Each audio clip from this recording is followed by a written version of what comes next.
Deep in the forest, not the least bit prepared. The whispers and tigers and ghouls got me scared. Braun said the lore is the horseman rides tonight. Gosh, I hope to avoid that spooky sight. Come on now, let's play some Lorcana with Gargoyles, Mowgli, and his wolf dad Rama. We'll boost and sleuth and munch and crunch, win 3 rounds and break for lunch. A smorgasbord of lore, it's Lorcana.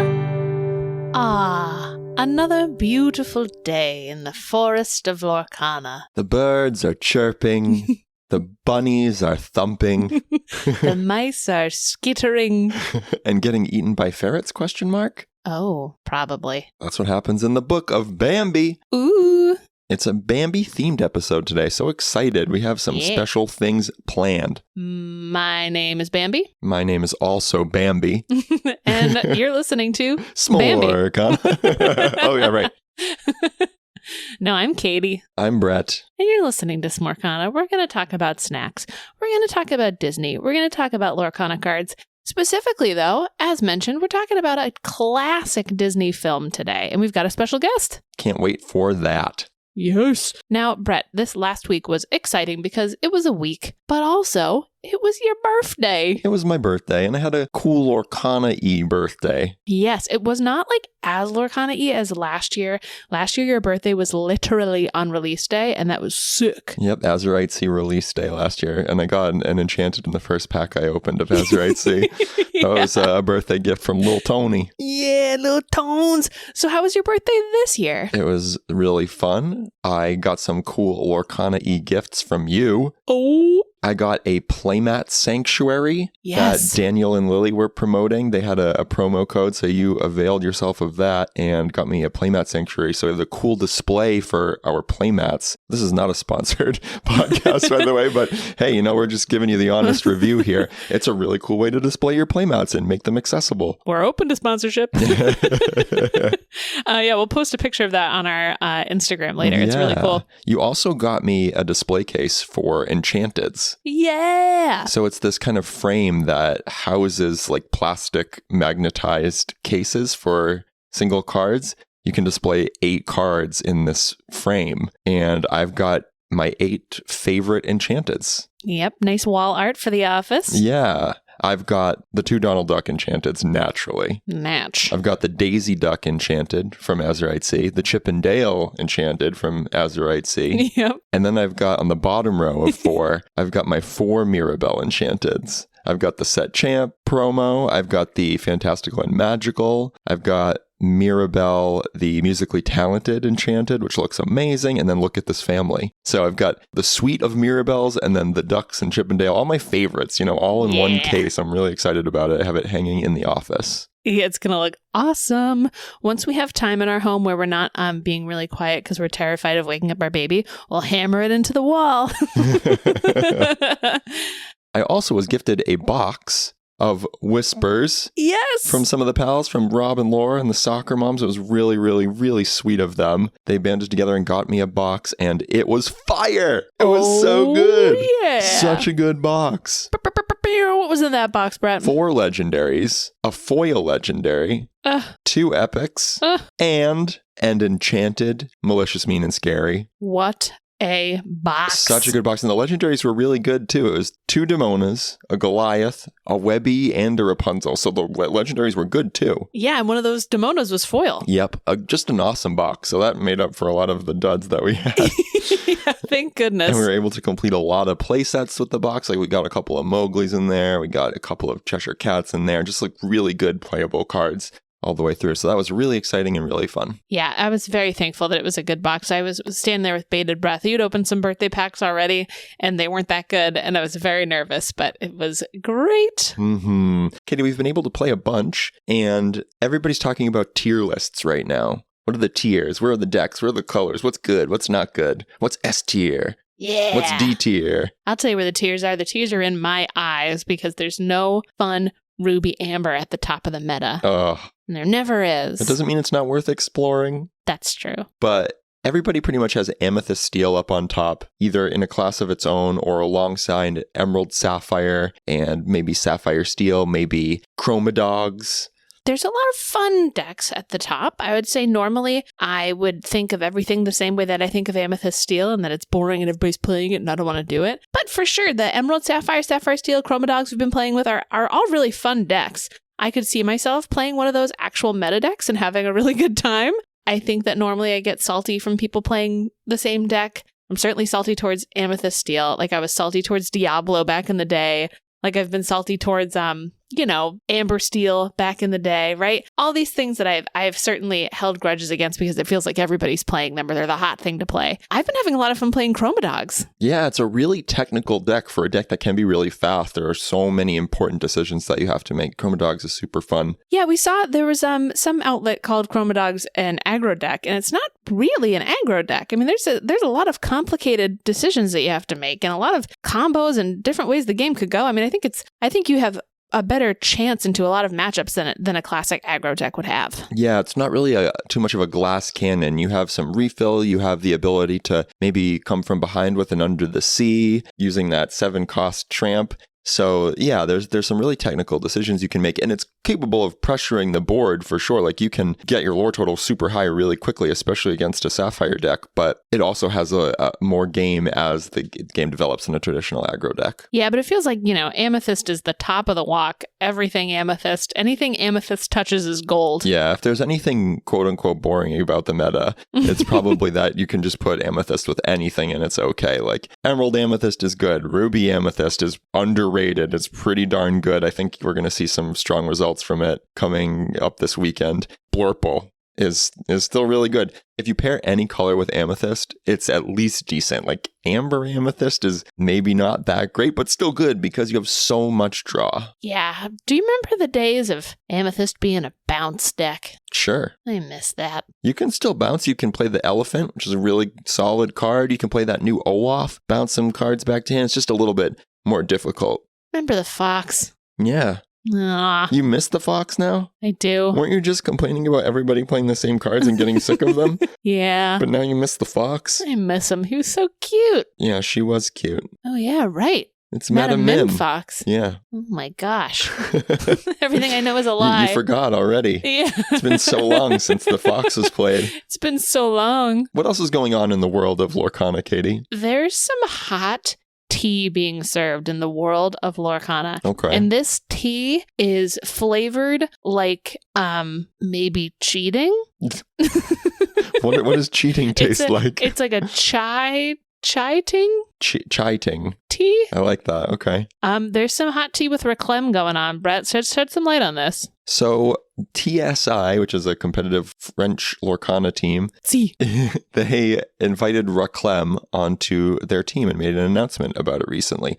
You might remember Reclame from the controversy at the DLC in Australia when he was rule sharking his opponent and retroactively faced bans because of it. Yeah, anytime that there's some kind of a cheating scandal or some kind of a, underhanded play scandal, or someone's not playing exactly the right way, quote unquote, it can be really upsetting, especially in a game like this that we love that, should just be played for fun. And he had multiple instances of either cheating or rule sharking. Like, this wasn't a one-off thing. He actually had been caught cheating during an online tournament at one point as well. So he had this kind of repeat offender. He was forced to miss some months of the competitive scene. He couldn't go to Worlds, for example, but now he's been reinstated and he's been signed to this competitive team. Jeremy Bertrioni, who we had on as a guest a few episodes ago, he runs this space on Twitter once a week. And the most recent iteration, one of the chief topics was this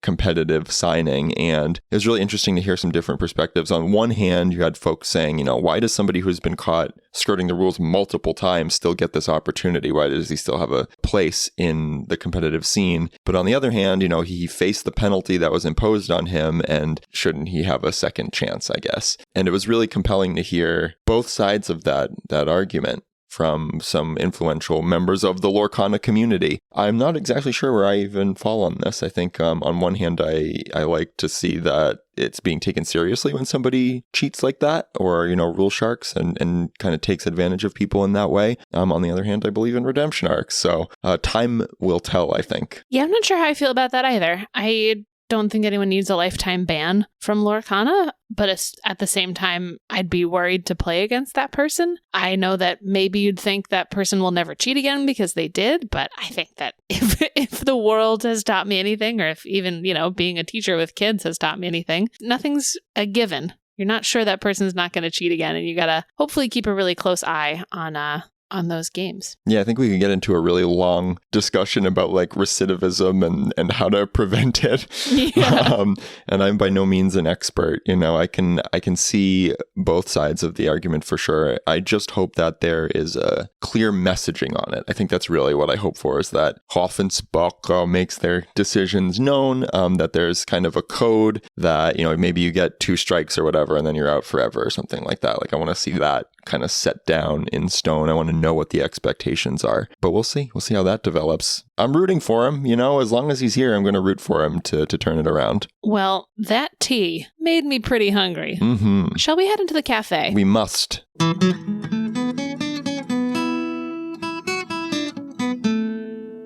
Well, what do you think's on the menu tonight? I am starving. I don't know. I'm pretty hungry. I feel like I could eat a whole elephant. Did somebody say they could eat whole animal? Hi, Helga. Yeah, we are famished. What's up for tonight? We'll take whatever you've got. I have new special dish. Is called tofu. Tofu. What is tofu? It's like tofu. Okay. Venison. Okay, so it's like imitation deer meat. Here, have it. Oh, okay. This looks pretty good. Where did this come from? Compliments to man in the corner there. Who is that? He's surrounded by a pile of books. Oh, it's Michael. It's Michael. We know Michael. He made this. This is so great. Let's go say hi and invite him over. Yeah. Hey, Michael. Hello. How's it going? I hope going? You like the imitation meat. Yeah. We appreciate it. It looks delicious. Way to go. Why don't you come on over to our table if you don't mind? We can have a chat. Don't mind if I do. Well, it's so fortuitous that you're here, because I think that I would love this opportunity to help prop up your wonderful efforts on YouTube. You go by WeroTheGreat, and you have a project that you've been working on for a while now called Wero Reviews Disney, which is absolutely fantastic. I love it so much. You basically have been producing a video essay for every single entry in the animated Disney canon. Most recently, your most recent video, you got up to The Nightmare Before Christmas. That was really great. You looked at that film through the lens of cultural appropriation. So, you're always doing a deep dive here. You're always not only looking at the plot and the animation and the music, but you're posing a critical question each time, and you're using that question to dive into what the impact, this societal impact of each film is and what it kind of represents. Some of the other topics that I've really enjoyed, you had one on propaganda in Saludos Amigos, education methodology in The Sword and the Stone. You also looked at animal rights in 101 Dalmatians, so a wide variety of topics. Yeah, so this whole thing started because I had been seeing these other YouTubers claiming to be video essayists, and I had noticed that a lot of them were just saying what happened in the movie. And I was like, there was no critical analysis. Maybe they would ding like a cinema sin or something, but it's not really thought-provoking. It doesn't really engage with the themes of the film. Yeah. So I was like, if no one else is doing this, at least to the caliber that I would expect, why not throw my hat in the ring? So I had previously done videos on Disney Villainous. I'd done a couple of those, and then I tried doing a few on Lorcana, as that was starting to come out a couple of years back. Never really got that much of an audience. And then on a whim, last spring, I was like, let's talk about Disney. So the first one I made was just an explanation of what even is the Disney canon. So talking through the history of the Disney studio, all these films, why some are included in the canon, why some are not. And that got a few thousand views. It's like, cool, all right. And then I kind of kicked the can down the road a couple months until I made my Snow White video, which got, about 1,000 views. And then like the videos I'd made after that were kind of getting fewer and fewer views until for whatever reason, the Three Caballeros video just got 10,000 views like in a couple days. And I've just been kind of rolling the ball from there. Because yeah, after that first one, I was going into Snow White and I was like, well, how do I talk about Snow White? And my thought was, well, is Snow White really worth watching? Because you get all there's discourse of like, oh, it's not discourse. Feminist or it's not PC or whatever. I was like, well, if you actually watch the thing, it's a pretty good movie. Maybe not everything in it has like aged the best, but it's aged better than a lot of other media from around that time. It's certainly aged better than Gone with the Wind. Sure. Then the very next one was Pinocchio. I was like, okay, if I'm going to run with this theme of let's ask a question, Pinocchio asked the question of what makes a good person, which is like, a really kind of deep question that's pretty fundamental to the whole discipline of philosophy. And after that, I was just like, well, this is a philosophy channel now, I guess. Yeah. So I've been trying to, each video is a mix of, I introduce a philosophical question, I talk about the background on that. Then I go through the background of the movie itself, talking about what was involved in making it, where does it sit in the history of the Disney company, what kind of intra-company politics was going on, because it is wild the stuff that went down in the Disney company over the decades. And then I talk about the movie itself and how it ties into the philosophical theme of the week. But also like how it relates to other Disney videos, Disney films, and also relates to current events. Yeah, it's been a great ride. It's been great watching you develop and watching to see how you'll interpret the next film each time, because it's usually surprising to me. Robin Hood was surprising, for instance. Like, how are you going to relate this to our everyday lives? And you looked at what furries are and what that movie has meant to that particular community. And so it's sometimes it's surprising, sometimes it's you can guess at it. Like with Beauty and the Beast, you look at the AIDS epidemic and knowing how that affected the folks behind the scenes on that movie, you could anticipate that, but it's still always trenchant. I always tell you that I don't put your videos on in the background.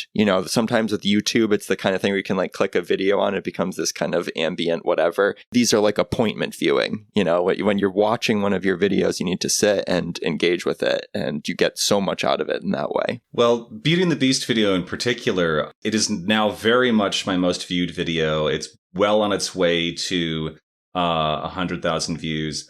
And it seems like every day I get at least one comment saying, this video made me cry. And it's not the only video I've made where I've got that. And I was been talking to some of my other friends that I seem to be able to make people cry, but like in a good way. Yeah.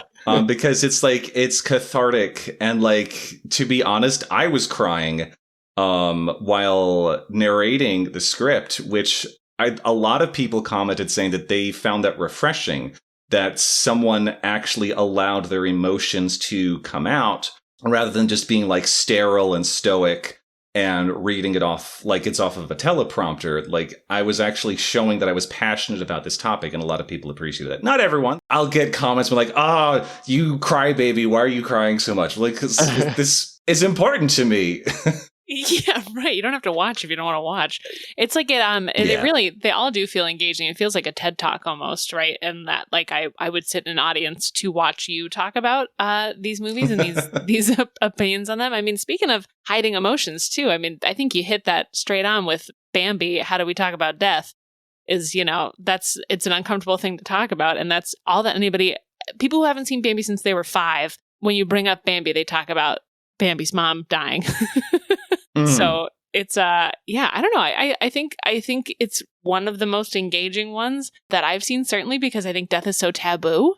And when Bambi entered into Lorcana, we were like, we have to talk to Michael on the podcast about Bambi. Yeah. Speaking of Bambi and your videos making people cry, I remember already being on the verge of tears listening or watching the video the first time, the Bambi video, and I could hear your voice catch at a particular point, which I think we'll get to maybe later, but I heard your voice catch and that sent me. That made me cry instantly. And I've since cried probably 3 or 4 times, I think, at different videos of yours. Yeah. And so, I think that just shows you how you're able to not only inject humor, which you do, and knowledge of a broad array of topics, but pathos. With Bambi in particular, because I'll outline ahead of time what I want to talk about for each video, and for basically, I think the whole canon up through Moana 2, though I don't think I've got a topic yet for Moana 2, but other than that, I have an idea of what question I want to talk about. Some I have more ideas than others. I know exactly what I want to talk about for Pocahontas, Hunchback of Notre Dame, Lion King. Other ones, I'll kind of guess, I suppose. For Bambi, originally I was going to just kind of talk about environmentalism. But then I kind of realized, well, no, this is kind of a very important film for a lot of people, because for a lot of people, especially older generations, it would have been the first time they saw death depicted because of Bambi's mom dying. And that was a really big deal. And Disney didn't kill off a major character again until The Lion King. Walt refused to do it again. He didn't want that backlash again. But the movie itself and the production around it just ties in so effortlessly to that theme of talking about death. I don't think I consciously wrote that script. It kind of wrote itself because it seemed like everything tied in together so perfectly. Talking about Frank Churchill, how he took his own life during the production of that movie, and how that fit into reading the book that the movie was based on, and how it is just so suffused with mortality, which then gets revisited in The Lion King, which kind of interesting because I'm writing the Lion King script right now, and they very explicitly wanted to remake Bambi. And so they revisit a lot of the same themes. That's where the circle of life comes from. It's this essentially, it's so meta because it is the successor to Bambi, but both of those stories talk about succession, talking about one generation replacing the next, talking about how do we deal with death. For Bambi in particular, if we're going to go into detail now, sure. It was based on a novel that was very popular in the United States in the 30s, but it was written by a man named Felix Salten. He was an Austrian, but Felix Salten was not his birth name. His birth name was Siegmund Salzmann. He was Jewish, and he had to hide his Jewishness in Austria in the 20s and 30s because of the rising anti-Semitism, which fed into the rising Nazi movement. And so when Hitler came to power, Bambi was banned in the Reich.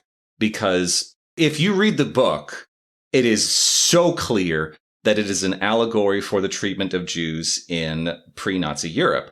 And so Salten fled the country. He fled to Switzerland. He lived, I think, just barely to see the end of World War II.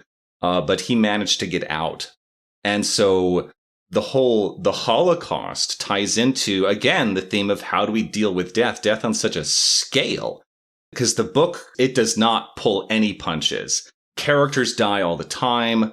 There are whole monologues and conversations about death, about murder, about how different communities treat each other, how communities treat themselves. And there's a lot going on there. I highly recommend reading the original book, as well as the film itself, because the film is also very important for a number of reasons. First off, it's a landmark piece of animation. I think I would still agree it is the single best animation the Disney studio has ever done.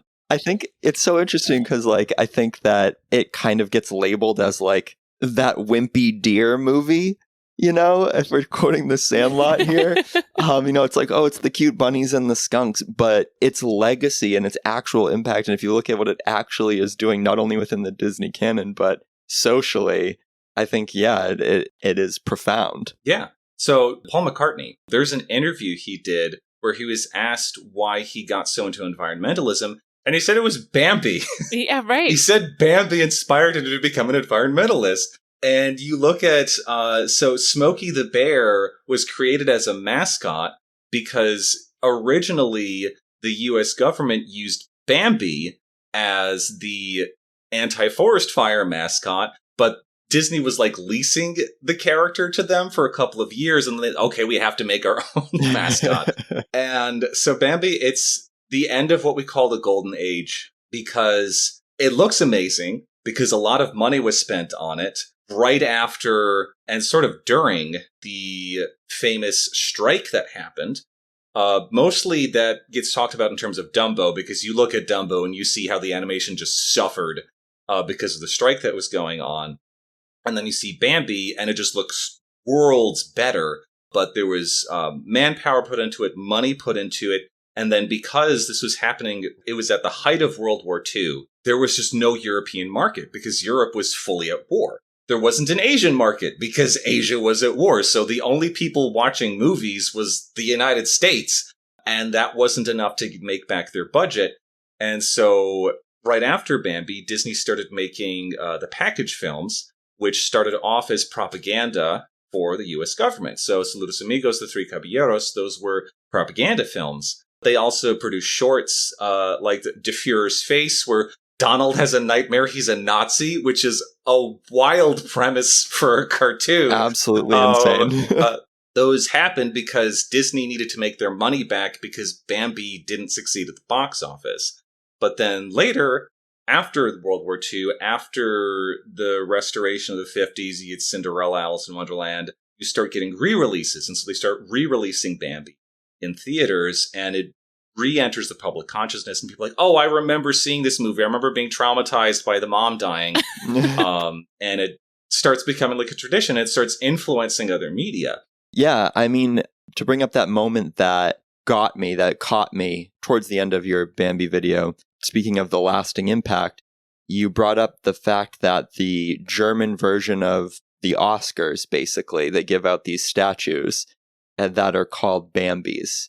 And so you look at, the legacy of the movie and about that country kind of grappling with their own history of death. And, its impact it's from the small scale of a child learning about what death is to a whole culture reconciling with how they faced death in the past. And so they chose to commemorate their film industry with little deer.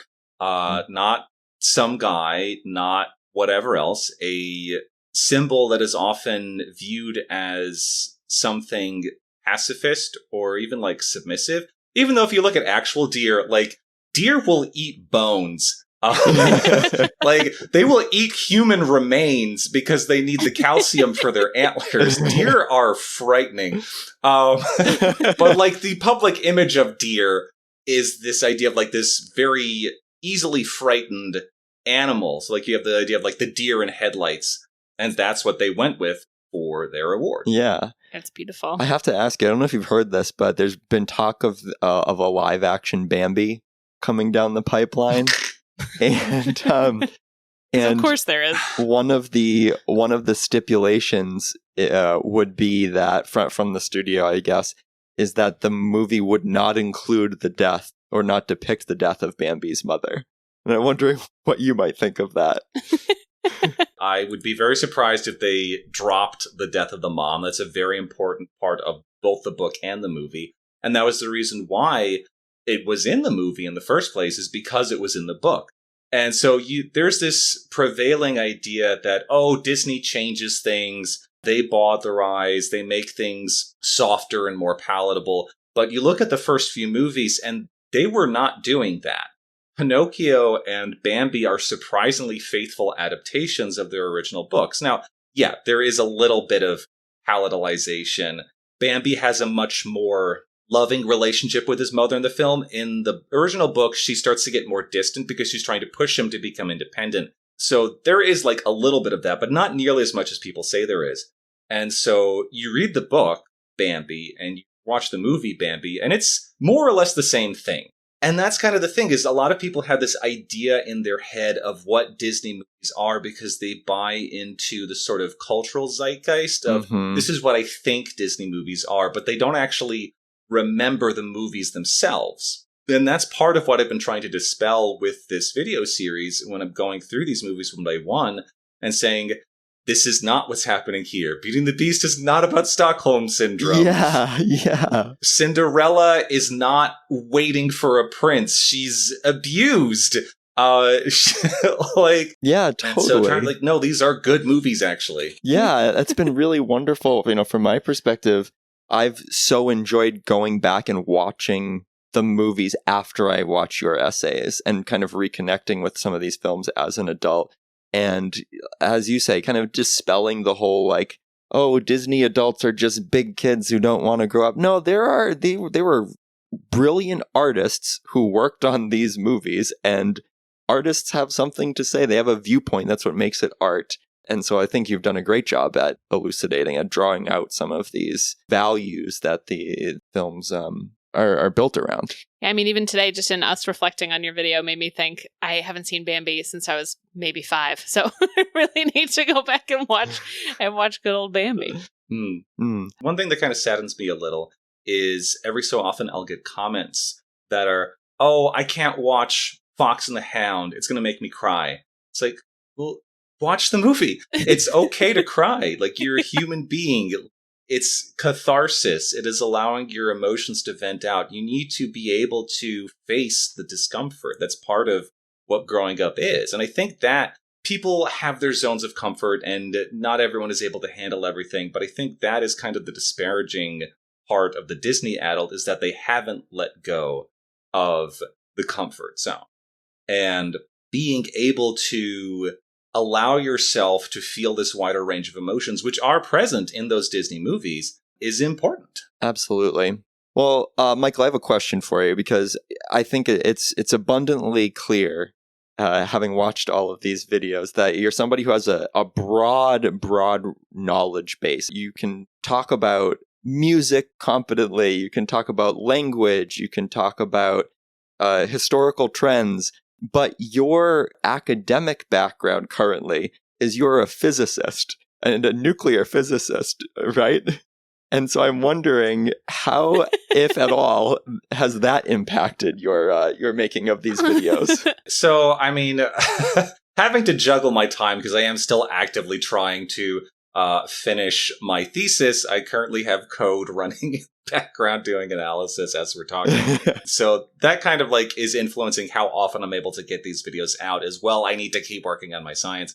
But there have been a couple individual instances where my knowledge of physics has come into the videos, like with the Alice in Wonderland video, I talked a little bit about quantum mechanics. But what I think is more important is that learning more about science encourages you to be a critical thinker. It encourages you to actually take your time and not just do a rush job. It encourages you to, okay, let me read up on this. And I try my best to not fall into the trap of, oh, I know this, or it probably is this. This seems like the vibe. Even if I'm okay, I'm dead certain I know exactly what this is, I try to be okay, let's double check. Let's make sure this is correct. And often that leads into, I find out more things that are relevant to what I'm talking about, and it makes for a more interesting experience. This is very relevant as I was watching the behind-the-scenes documentary that Disney made for The Lion King, and they were talking about how originally they were going to have it set in the jungle. It was going to be called King of the Jungle, and it was about lions in the jungle, until they did the barest amount of research and went, oh, lions don't live in the jungle. They live in the savannah. And so they did this research trip. They went to Africa. They took photos and videos. They interacted with animals. And there is some parallel universe where Disney Studio did no research and made King of the Jungle, and it would have been just terrible. I have my issues with The Lion King, which I'm going to talk about in my video on it, but they did their research. And so you see these animals move the way they should move. They interact realistically. The landscapes look accurate. Hans Zimmer hired a Zulu choir to perform a lot of the music for the background. The beginning of the, it's inventing it, that's the Zulu choir. This is so dumb. Apparently the translation of what that guy says is, hey, it's a lion. That's literally what he says. And that's another thing. I had to double check. I didn't want to just believe someone. I was like, okay, let's double check this. Let's see. And like the way it's reported, like, okay, this is what it says. He says, hey, it's a lion. But that lends authenticity to the movie, and that informs the narrative, and that informs the character interactions, and it makes it feel more real, and that makes for a better piece of media. Yeah, definitely. I mean, I think circling the world of Lorcana here too, you are a Lorcana player. This is how we know you. When it comes to Bambi representation in Lorcana, how do you feel? Are you satisfied? Are you looking for more? Do you have any cards you love, that you hate, that you wish were better? I mean, Bambi, it kind of fits into the Lorcana bubble of, there's a few movies where they've added like 5 cards just to be like, oh, we put this movie in the game. And none of them are playable. Like Aristocats, there were like 4 vanillas, a Thomas O'Malley with Ward, and Marie does something when she quests. Yeah. And that's it. None of those cards are playable.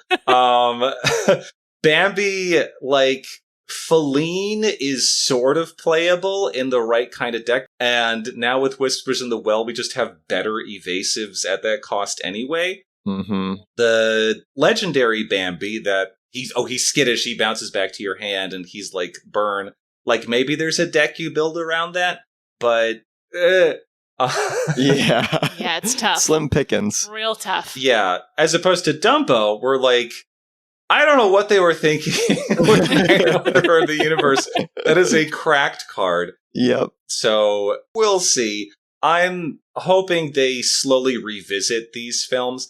Some of these films, you understand why there's so many cards. Like, there's a reason why there's so many Aladdin cards, so many Beauty and the Beast cards, so many Hercules cards, because these are movies people really, really like. But then there's some of the more niche films, like Great Mouse Detective and Sword in the Stone, where we keep seeing cards for them because creators of Lorcana like them. Yeah, Bambi deserves more. I think when you look at the quality of that film as a piece of art, it stands up to any other Disney movie, and so it's kind of silly that you have 7 like middling Bambi cards and a bajillion totally broken Sword in the Stone cards for 2 years.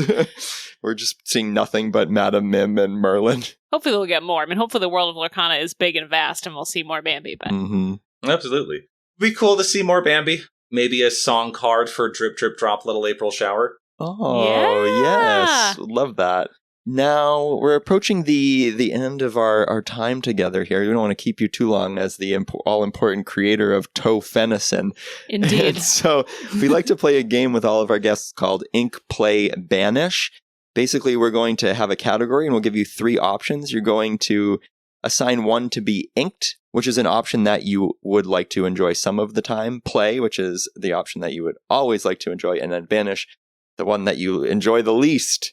And so let's get started with our first category here. Yeah, our first category here is Lorcana cards. Now, again, this is just the card in general, whatever it means to you. Maybe not something you literally would play. Maybe it's something you just like. I don't know. So you've got 3 options here. Bambi, Little Prince, the legendary, Feline, and Flower. Ink, play, banish.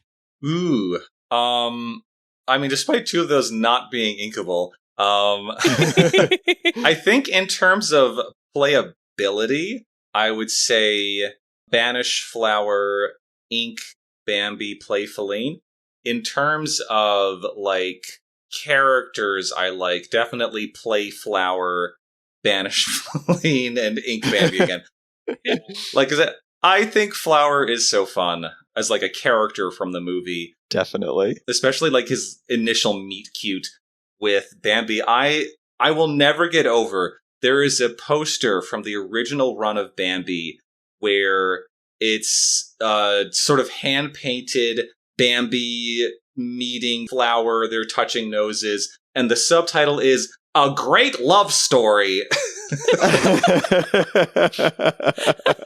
Accurate. Yeah. Trying to market it however they can. Love it. All right, let's move on to category 2 here.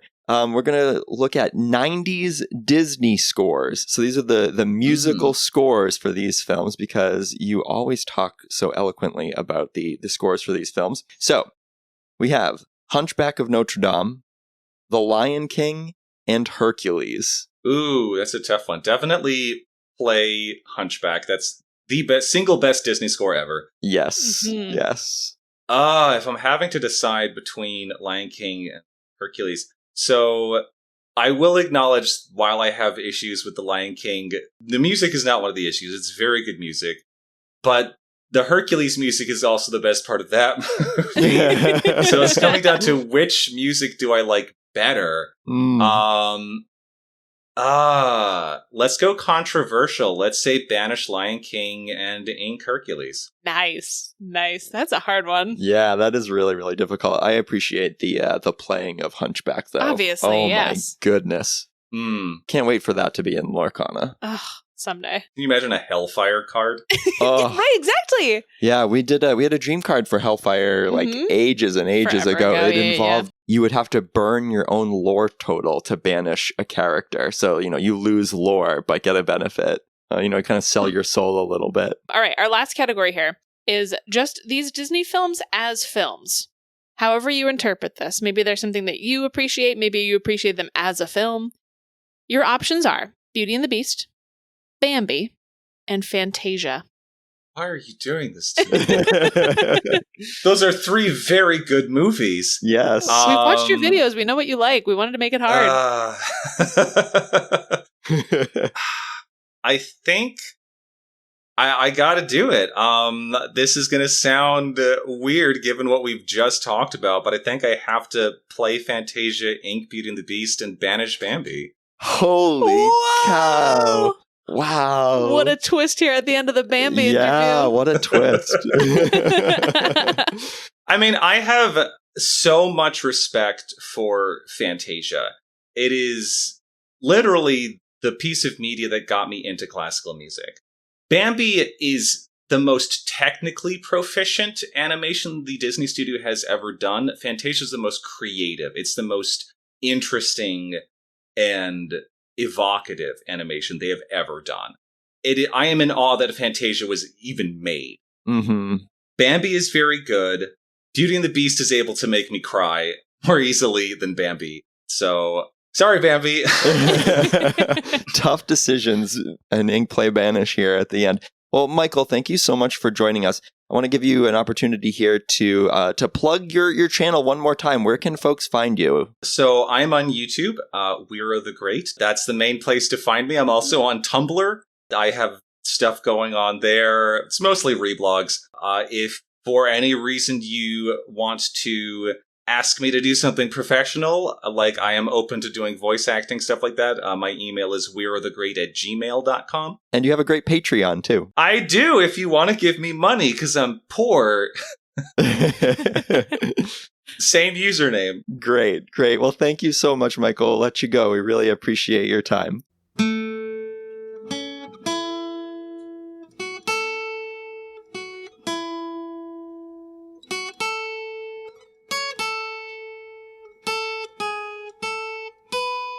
What a delightful portion of tofu-venison. Oh, yes. Delicious. I've never had tofu taste so grassy. There's only one way to cap off our evening and to get a new taste in our mouths, a new fresh taste, and that is with a nice dream card. Ooh, and this dream card is wrapped in a foil. Oh, yeah. Oh, it's been exported from coolstuff.burgertokens.com in foil format.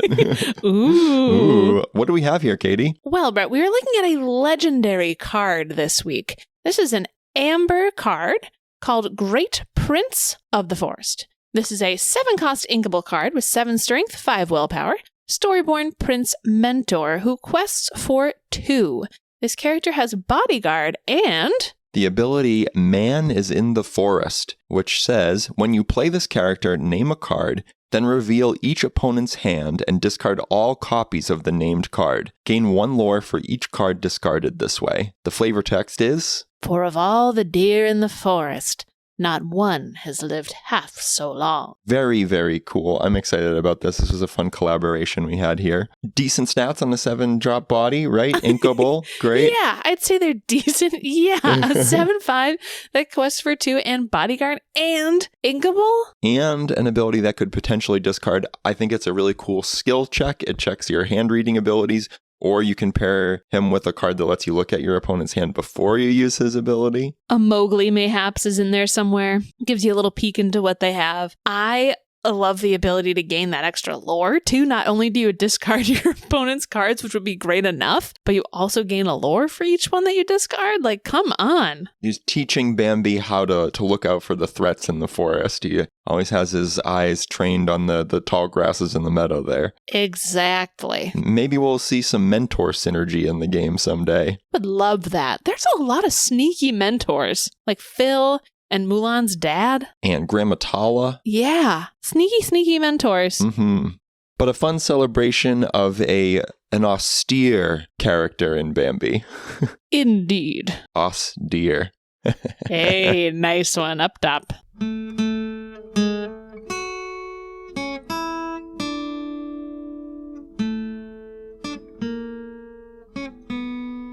Catherine, what's next on the menu? Santa Claus is coming to town. Oh, yeah. Santa Claus is coming to town. That's right. Sailor, the Sailor of Seesaw on Ice and World's Top 16 fame, is going to be on our podcast next week. Oui. We cannot wait. That's going to be super, super fun. Yeah, that's going to be a blast.